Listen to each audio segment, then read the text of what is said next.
The morning light filtered through the kitchen window as I reached for my weekly pill organizer, the same routine I'd followed for 18 months. My hands trembled slightly, not from age, but from the disease eating away at my pancreas. Stage 3 pancreatic cancer wasn't something you pretended to have, but apparently, my daughter-in-law Melissa thought otherwise. God, you're so dramatic, Margaret, Melissa said, rolling her eyes as she watched me count out my chemotherapy pills. Always something wrong with you. First it was your back, then your heart, now this cancer thing. I paused, holding the small white pills that cost more than most people's rent. These medications keep me alive, Melissa. Please. She grabbed my pill organizer and dumped the entire contents into the garbage disposal. Stop pretending to be sick for attention. You're just trying to guilt David into babying you. My son David walked into the kitchen, saw the pills scattered in the sink, and simply nodded. Mom, Melissa's right.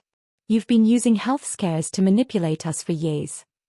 The betrayal hit harder than any physical pain I'd endured during treatment. My own son, watching his wife destroy medication that cost $800 per week, and supporting her decision. I stood there for a moment, processing what had just happened. You know what?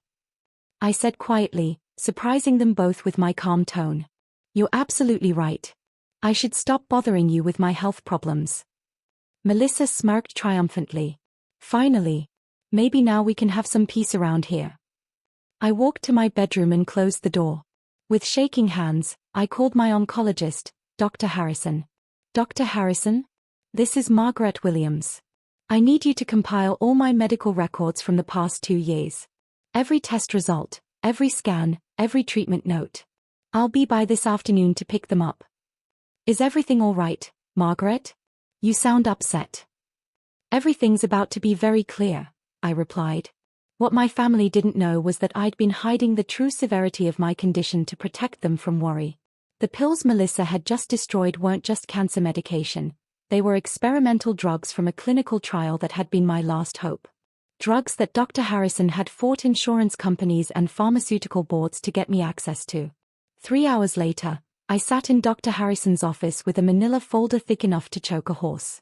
Margaret, I have to ask, why do you need all of this documentation? I told him what had happened that morning. Dr. Harrison's face grew progressively darker as I spoke. Margaret, those pills Melissa destroyed? The experimental treatment you've been on? That was a $47,000 monthly supply.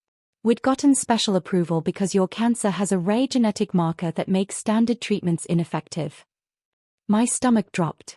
What does that mean for my treatment? It means we need to contact the pharmaceutical company immediately to replace what was destroyed.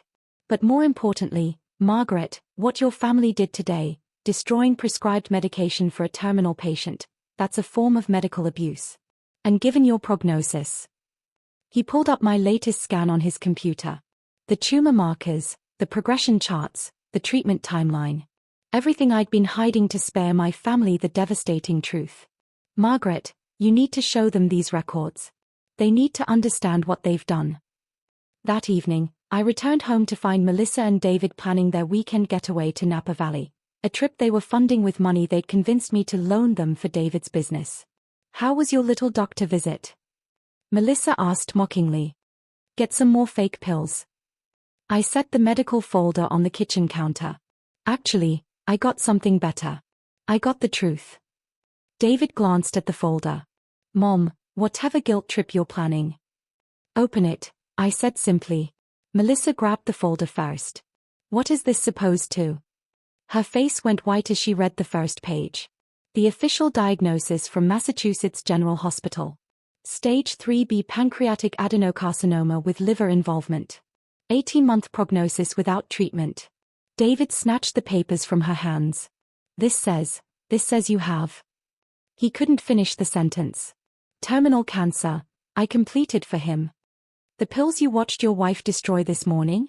They were keeping me alive. The $47,000 worth of experimental medication that was my last chance at seeing my grandchildren grow up. Melissa's hands were shaking now. But you never said it was. Terminal? I know. I was trying to protect you both from the reality that I'm dying. Apparently, that was a mistake. I opened the folder and spread the contents across the kitchen table. Scan after scan showing the tumor growth.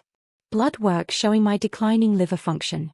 Treatment notes documenting my struggle to tolerate chemotherapy while maintaining a normal life for my family. Dr. Harrison wants to know if you'd like to explain to the pharmaceutical company why their experimental medication ended up in your garbage disposal, I continued. Or perhaps you'd prefer to explain it to Adult Protective Services, since destroying a terminal patient's medication constitutes medical abuse. David was reading through the chemotherapy schedule, his face growing paler with each page. Mom, you've been going to treatment 3 times a week for 18 months, and we never knew. I told you I had doctor appointments. You said I was being dramatic and attention-seeking. Melissa was crying now, mascara running down her cheeks. I didn't know.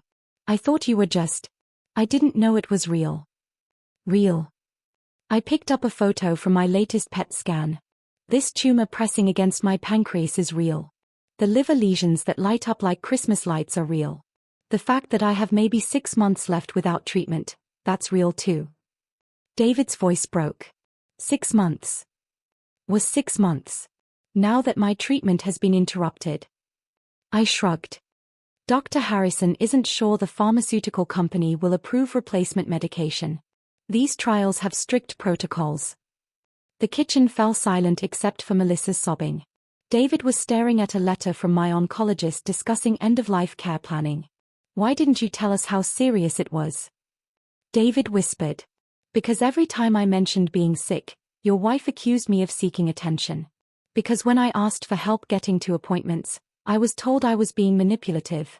Because when I couldn't eat dinner due to chemo nausea, I was called dramatic. I gathered the papers back into the folder. But you're right about one thing. I should stop bothering you with my health problems. Mom, don't. I've made arrangements to move into a hospice facility next week.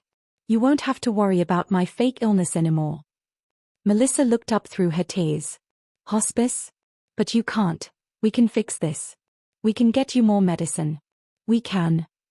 Can you bring back experimental cancer drugs that took 6 months to get approved? Can you undo 18 months of hiding my condition because my own family called me a liar every time I mentioned feeling sick? David was reading a letter from Dr. Harrison dated 3 months earlier, recommending family counseling to help cope with my terminal diagnosis.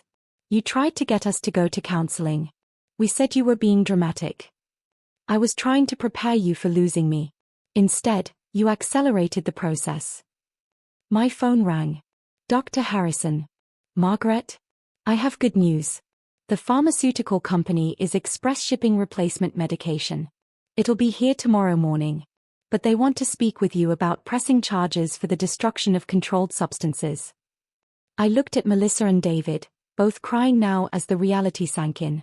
Let me think about it, doctor. I'll call you back. I hung up and faced my family. The medication will be replaced. This time.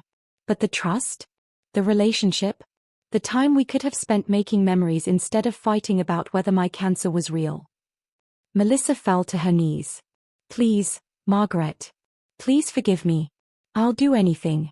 I'll take care of you. I'll drive you to every appointment. You're what?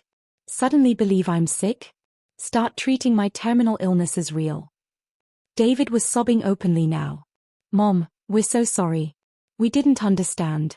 We thought. God, what kind of son am I? I looked at these 2 people who'd spent 18 months making my final years miserable, and I felt something I hadn't expected, pity. You're the kind of son who believed his wife over his dying mother, I said quietly. And Melissa, you're the kind of person who destroys cancer medication because you think someone's faking terminal illness for attention. Over the next few weeks, as word spread about what had happened, the consequences unfolded naturally. David's co-workers learned that he'd been calling his cancer-stricken mother dramatic while she underwent chemo. Melissa's book club discovered she'd thrown away a terminal patient's medication. The story reached their church, their neighbors, their friends. The experimental treatment worked better than anyone expected. My tumor markers improved dramatically. But my relationship with David and Melissa remained forever changed.